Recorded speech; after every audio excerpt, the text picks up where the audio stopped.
Ladies and gentlemen, good afternoon. Welcome on the Culture News. My name is David Serero, and I have the pleasure to have over the phone a wonderful and a very important man. His name is Mr. Tom Lutz. Let me spell it for you, L-U-T-Z, Tom Lutz. He is a phenomenal author. He does also a lot of other things. We're going to talk about it. A very prolific artist. We love these people. He has released this wonderful new book, which everyone listening to this show must purchase the very minute. It's called Born Sleepy, and I can guarantee you that Tom is not born sleepy. This is a beautiful, beautiful book, and I'm so thrilled and honored to have over the phone the very talented Mr. Tom Lutz. Tom, how are you today? Great. Thanks, David. Thanks so much for having me. It's a pleasure and an honor to have you. Thank you again for taking some time with us today. So first, I would love to know a little bit about yourself. Can you tell us where you're from and what brought you to become an author? I was born in New Jersey many years ago, and I wandered around this country to Connecticut, Massachusetts, down to Florida, out to Iowa, to California, back to Iowa, back to California. So I've lived many places, but started off as a kid in New Jersey. And I became an author slightly by accident. I had a teacher in seventh grade who told us to write something, and that she didn't care if it was poetry or prose or how long it was or what it was. She just wanted us to write whatever we felt like writing. And after I wrote it, she told me I had a gift, that it was a beautiful thing, and that I should cherish that gift. And I think I became an author that day. And it turns out that, because I talked to a very close friend from those years, 30 years later, and he told me that she had told him the same thing, and he knew that what he had written was terrible. So he said he thinks it was just a kind of pedagogical technique of hers. She told us to write whatever we wanted, then she praised us for it to kind of give us confidence in our own voice. But I took it quite literally and believed her, and ended up in this career by accident. And accidents happen for good reasons sometimes. and out of that, you just didn't stop from being an author. You did more than that. You're the founder and editor-in-chief of the Los Angeles Review of Books, the LARB, the LARB, yes. Los Angeles Review of Books, which is absolutely amazing because you guys have the quarterly journal, you have the radio hour. I love to advertise the competitors. No, I'm kidding. We have the Law Publishing Workshop, and we have the LARB Books. And you have events year round. So you did absolutely wonderful things, and really with this wonderful, I would say, nice brand. You know, the Los Angeles Review Books. Everybody knows about it. Can you tell us what motivated you to create this wonderful, I should say, organization, the Los Angeles Review of Books? Sure. It was about 10 years ago, and at that point, all around the country, book reviews were dying. The book review used to be a standard part of any great newspaper, a Sunday supplement that would run through 20 or 30 different books and give you a sense of what was going on in publishing. And because of the decline of the American newspaper, because of the new digital world that we live in, one of the first things that went away was the book review section. So the Chicago Tribune killed its section, the Boston Globe killed its book section, the Denver paper, the Atlanta paper, the San Francisco, Los Angeles, they all killed their book reviews. And I thought, well, this is where I learned about literature. It's where there was, in a world before podcasting and before radio. So before radio book shows for sure. And so I thought, I should do something to replace this lost part of the literary ecology, this lost species in the world of literature. And so decided I would start a new book review. And because all of us who are writers were feeling this loss, we were all feeling like, the world was changing and not for the better with the decline of book reviewing, that people were very excited about it and pitched in, and it started off completely volunteer. We were doing it on a shoestring, and many hands went into making it what it is today. And it's because people realized that this is part of our culture that we need to protect and preserve. And indeed, you're doing way more than that. Again, I can't. Is the funny thing always when we have great people, it's always interesting for me to hear how humble they are about their accomplishments. Definitely. You heard the very humble version of Tom Lutz achievements, but I can guarantee you there is way more than that.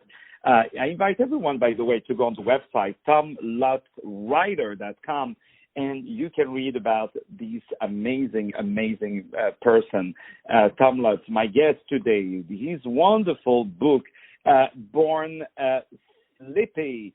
Can you tell us now? Let's talk about this book. Okay, so this phenomenal book, what motivated you? Because you wrote like 8 books, but this one is your first novel. Can you tell us about what motivated you to read that book, and what is the story behind it? Well, I always wanted to be a novelist. I think the novel is the queen of the sciences. I think it's the most sophisticated form of human understanding that we've developed. It's just an incredible tool for understanding, and not mine in particular, maybe, but the form in general. So I've loved novels all my life. I've written about novels as a literary critic, as a literary historian, and so it's a form that I've always assumed one day I was going to try my hand at it. I was just procrastinating for a long time by writing these other books, and I finally got around to it. I started it around the same time that I started Los Angeles Review of Books. It was that they say that if you want something done quickly, give it to a busy person. So it was because I was too busy with Los Angeles Review of Books and in my teaching job. I somehow found the time to write the novel as well, and I'm glad I did. I loved writing it. I love the process of writing fiction. It's the most fun I've ever had as a writer, and I have no idea why it took me so long to kind of finally sit down and do it. Well, it took you so long because you're doing a lot of good things, It's also for good reason. So I love, to listen to what all these great things that you're doing. So to get back to Born Slippy, it's about this unusual friendship. Was it inspired by your real life? Well, there are little bits and pieces of my real life in it. Yes, absolutely. And there are little portraits of people who are actually part of my real life here and there. They're stuck in. They're all kind of repurposed, and the names changed to protect the innocent and the guilty.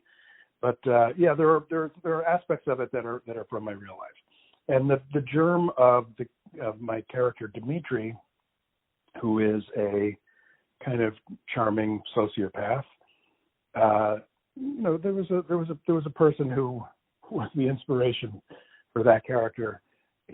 Dimitri, of course, kills a lot of people, and my friend never killed anybody. So there are some very significant differences. But yeah, there's a real life model. He's morphed. Mm-hmm. It's a very funny process writing a novel. You start, you think you know where you're going, you think you know who your characters are, you have a real sense of them, you're living with them day in and day out, but they, like real people, they surprise you. They have aspects of their character that you didn't realize right away. The situations that you throw them into as a writer kind of change them and make them into slightly different people. So he changed over the course of the writing of the novel, and became his own person in a way. But, you know, in every of your books, I think this is also part of your signature. You always put part of yourself, you know, you put part of your soul in it all the time. And it's like, you know, your children in a way, you know, so you have already a nice big family. Yes, so, exactly. Before we are starting to arrive toward the end of this interview, I still have really some questions I really want to ask you. Is first, I would love to know more about your projects. What are you doing next besides Born Sleepy? What are your next projects with this amazing thing of yours called the Los Angeles Review of Books? Where would you like it to grow? What are your projects around it? And also as an author, I know you always have a story in the back of your head somewhere. Yes. Well, the Los Angeles Review of Books is continues to evolve. We keep coming up with new initiatives. Keep trying to kind of expand what we're doing as a way to kind of you know, like a shark, we have to keep moving or die. So we're always looking for new ways to kind of build on what we have. We're up to about 10 million pages a year being read on the site. So and we're read in 160 countries every month, and it's about 40% of our readership is overseas, 60% in the U.S. So we're kind of a worldwide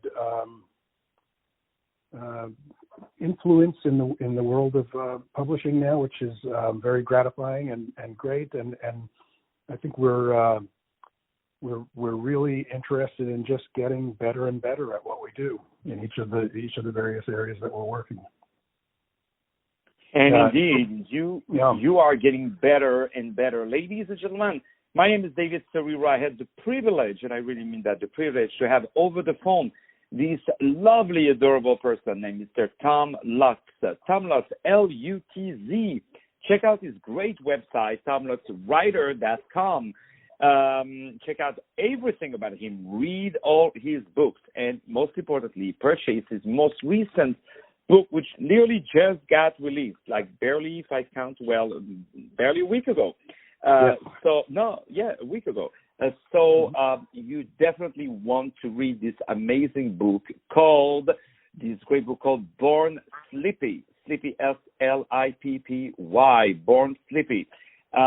You can purchase that book on all the major platforms, but you can also purchase it, of course, on the website, tomlutzwriter.com. Tom, thank you so much for being with us today. David, it was an absolute pleasure. Thank you, sir. Thank you, and congratulations for what you're doing. More music now on iHeartRadio, while all you guys are going to purchase the book of Tom Lutz. We're going to play this great music. We'll be back right after. Thank you.